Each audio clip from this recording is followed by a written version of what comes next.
ونجنا من النيران بكرامة القرآن وارفع درجاتنا بفضيلة القرآن وكفر عنا سيئاتنا بتلاوة القرآن يا ذا الفضل وإحسان.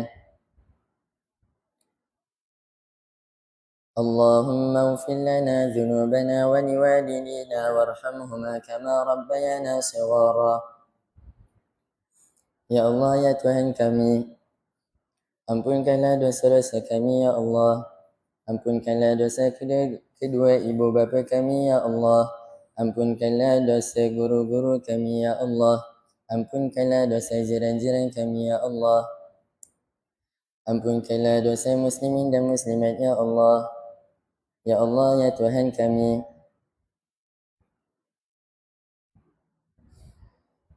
ya Allah, ya Tuhan kami,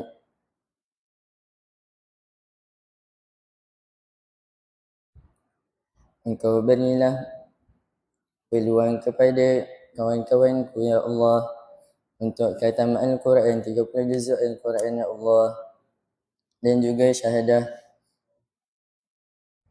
Ya Allah, ya Tuhan kami, berilah kekuatan kepada kami, ya Allah, untuk ingat Al-Quran sehingga mati, ya Allah, untuk amal dengan Al-Quran di dalam kehidupan kami, ya Allah.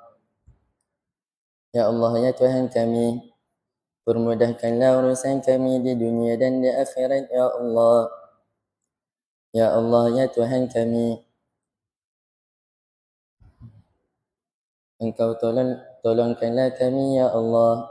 Bantulah kami, ya Allah.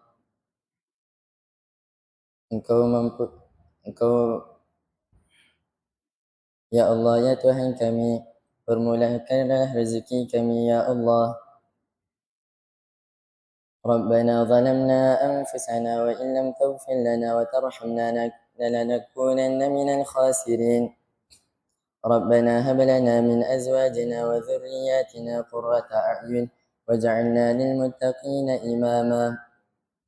ربنا آتنا في الدنيا